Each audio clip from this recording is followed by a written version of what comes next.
Oh, sorry, I thought I was alone. Anyway, hi, my name's Dan. Welcome to episode 19 of Off the Charts. I'm your host, Dan. Please ignore what you just saw. Um, but you know what? Let's make an episode out of it here. So, today's episode is a little weird one here. It's I'm just gonna show you some shit or odd albums in my collection. Part one. Okay, there's more. I'm just gonna start now with what I have there. I do have more, but we'll see how this episode goes. See if you guys like it or not. So we'll uh, we'll see how that goes. Anyway, first of all, thanks for tuning in. Here's some Grand Marnier again. Mm. There you go. So yeah, let's talk about some and why I got them or how I got them or whatnot. So we'll start with obviously the first one that you just saw. My Pussy Belongs to Daddy. Now this is an album from the 60s. I'm not going to show it just in case YouTube just bans it here, but the reason I have this is because I think it was on Twitter. It was a conversation between someone and the singer from Whitesnake, David Coverdale, and some guy had posted that he found this album, and he's like, "Oh my god, great find!" And I'm like, "Man, people actually search for these things on purpose." So I'm like, "Okay, you know what? I'll go on that bandwagon." So I bought it. Um, it's dirty, or it's called "My Pussy Belong to Daddy." Spicy songs. Now, bear in mind this is from the 60s, so it's like songs like, like da da da da, like songs that you've actually heard all your life, and you're like, okay, it's not that spicy or naughty, but I guess for the time it was. So yeah, I've probably listened to this twice there, but anyway, My Pussy Belongs to Daddy. That's one that anyway, it's not that bad actually. It's actually pretty good here.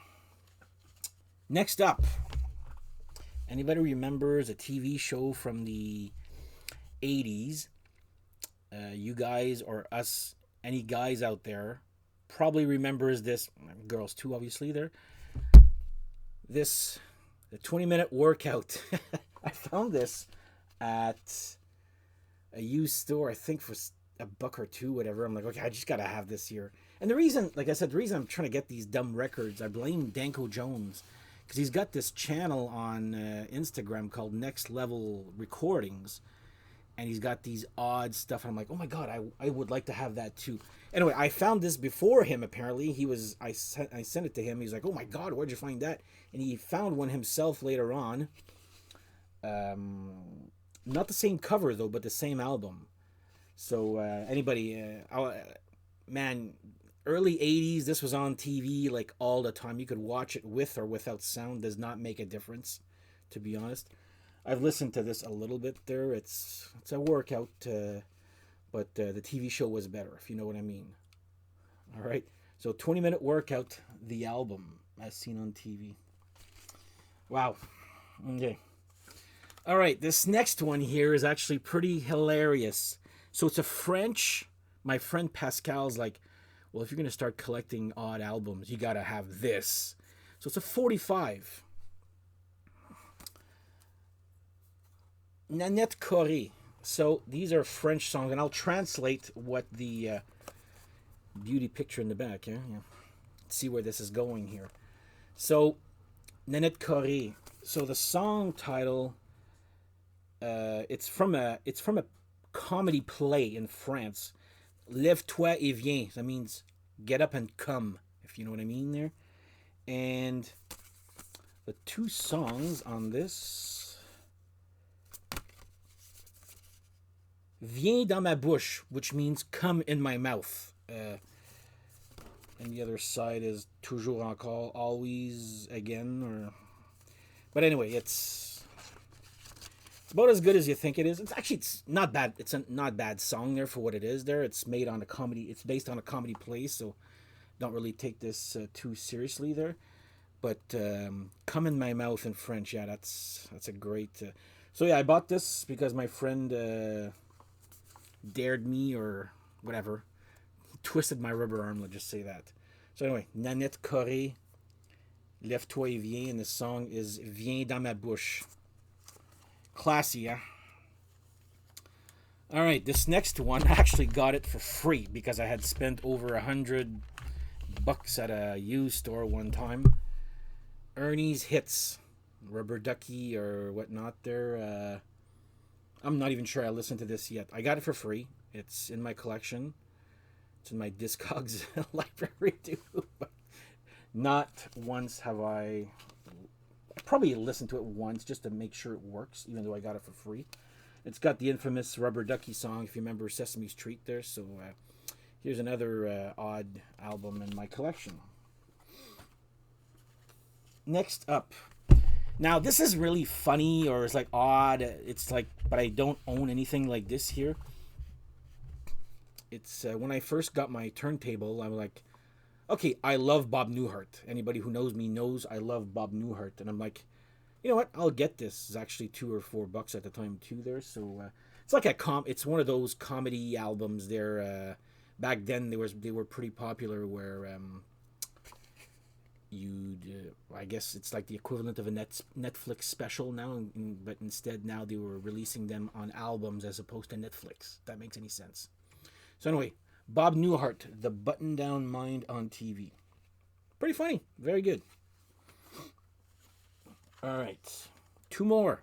Again, for part one.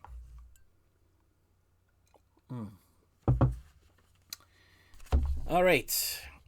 Anybody remembers the TV show The Facts of Life? Did you know that one of the girls actually made an album? Lisa Welcher, also known as Blair Warner from The Facts of Life. What the hell is this called? All Because of You. I think this is a religious album or not. I listened to it once. I played it once. Bought it again as a joke, and again because Danko Jones had this, so I must have it. I must have it. My God, I can't talk. All right, so yeah, it's about as good as it looks. It's not. There's a reason why this did not become popular, and Debbie Gibson did. Debbie Gibson, not Debbie Gibson. Wow. Okay, not drunk people. Trust me. Okay, so anyway, Lisa Welcher with all Because of You. And last one, I've had this.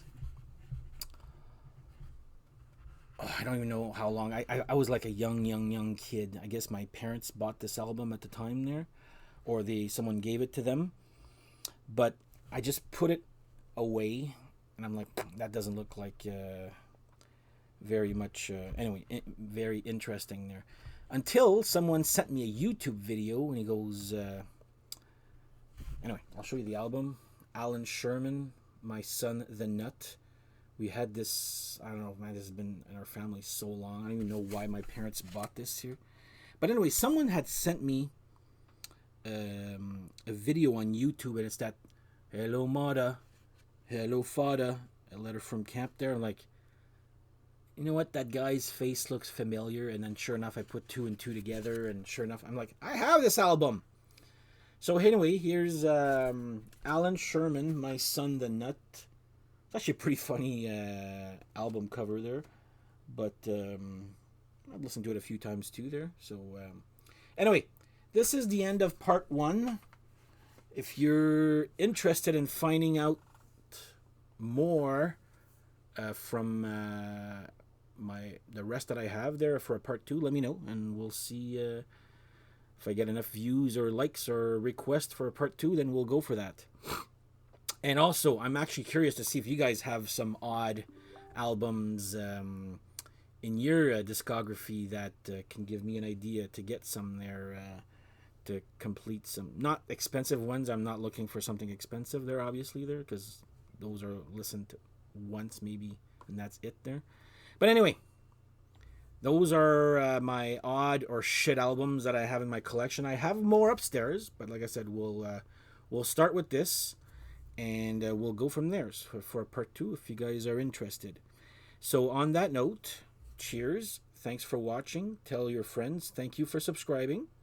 And next episode, we will try the dreaded top overrated bands. Well, bands that I feel are way overrated for no reason there. So we'll see you next episode. On that note, cheers and have yourself a great day. Bye bye.